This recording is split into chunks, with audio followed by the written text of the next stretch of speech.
2016 টি-20 বিশ্বকাপ চলাকালে তাসকিন আহমেদের বোলিং অ্যাকশন প্রশ্নবিদ্ধ হয়। তাসকিন আহমেদকে যেতে হয় আইসিসির পরীক্ষাগারে এবং তখন অনেকেই মনে করেছিল যেহেতু তার বোলিং অ্যাকশন প্রশ্নবিদ্ধ, তাকে অ্যাকশনে পরিবর্তন আনতে হবে। তাসকিন কি পারবেন সেই আগের মতো দারুণভাবে বল করতে?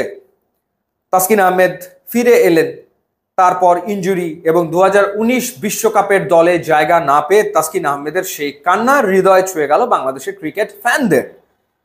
তাসকিন আহমেদ তখনও আসলে দমে যাননি, তিনি তার মনোবল ঠিকই চাঙ্গা করে লড়ে গেছেন, নিজেকে প্রস্তুত করেছেন এবং নিজেকে প্রস্তুত করে তিনি ফিরে এসছেন। এবং তার ফিরে আসাটা আসলে কেমন সেটার প্রমাণ পাওয়া যায় 2024-এ তার যে পারফরমেন্স, সেই পারফরমেন্সে। 2024 সালে বাংলাদেশের জার্সিতে সবচেয়ে বেশি 30টা ম্যাচ খেলেছেন তাসকিন আহমেদ এবং তিনি বাংলাদেশের পক্ষে সবচেয়ে বেশি উইকেট নিয়েছেন 2024-এ। উইকেটের সংখ্যা হচ্ছে 63টা। তাসকিন আহমেদের এন্টায়ার ক্যারিয়ারে আন্তর্জাতিক উইকেটের সংখ্যা হচ্ছে 240 এবং সেই 240টা উইকেটের ভেতরে 63টা উইকেটই তাসকিন নিয়েছেন 2024 সালে। কতটা ধারাবাহিকভাবে আসলে তাসকিন বোলিং করেছেন এই বছরটাতে, সেটা ফরম্যাট যাই হোক না কেন, ওয়ানডে, টেস্ট বা টি-20। আমরা যদি তাসকিনের উইকেটগুলো দেখি, তাসকিন টেস্ট খেলেছেন 4টা, 4 টেস্টে উইকেট নিয়েছেন 19টা। ক্যারিয়ারে প্রথমবার 5 উইকেট তিনি পেয়েছেন ওয়েস্ট ইন্ডিজ সফরে এবং টেস্ট সিরিজ সেরার পুরস্কারও পেয়েছেন এবারই প্রথম। ওয়ানডেতে তিনি খেলেছেন 7 ম্যাচ এবং 7 ম্যাচে তিনি উইকেট নিয়েছেন 14টা। তবে তাসকিন আহমেদ সবচেয়ে বেশি এফেক্টিভ ছিলেন টি-20 ফরম্যাটে।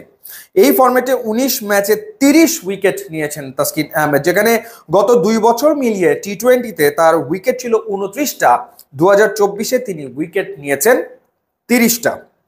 এবং এই 2024 সালে সারা পৃথিবীর সব বোলারদের ভেতরে উইকেট নেওয়ার তালিকাতে তাসকিন আহমেদ রয়েছেন 2 নম্বরে। 1 নম্বরে রয়েছেন জসপ্রীত বুমরা। জসপ্রীত বুমরা তিনি উইকেট নিয়েছেন 77টা এই বছরে, তিনি আছেন 1-এ এবং 2-এই রয়েছেন বাংলাদেশের তাসকিন আহমেদ।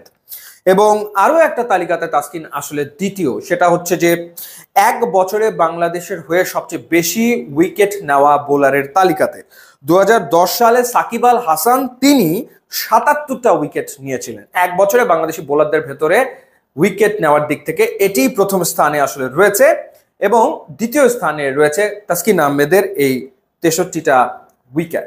সো পরিশ্রম বিফলে যায় না, তাসকিন আহমেদ সেটা আসলে প্রমাণ করে দিয়েছেন। যে তাসকিনের বোলিং অ্যাকশন প্রশ্নবিদ্ধ ছিল, তাসকিন হারিয়ে গেছেন যারা ভেবেছিল, সবাইকে ভুল তাসকিনই প্রমাণ করেছেন। ইনজুরির সাথে বারবার লড়েছেন, মাঠের বাইরে ছিটকে গেছেন, দমে যাননি, ফিরে এসছেন, দ্বিগুণ শক্তি নিয়ে ফিরে এসছেন এবং দ্বিগুণ শক্তি নিয়ে যে ফিরে এসছেন তার প্রমাণ 2024 এবং এই ধারাবাহিকতা তাসকিন ধরে রাখবে 2025-এ। সেই শুভকামনা আমাদের থাকলো, কারণ চ্যাম্পিয়ন্স ট্রফি রয়েছে এবং তাসকিনের পারফরমেন্স খুবই গুরুত্বপূর্ণ হবে বাংলাদেশ দলের জন্য। শুভকামনা থাকলো তাসকিনের জন্য।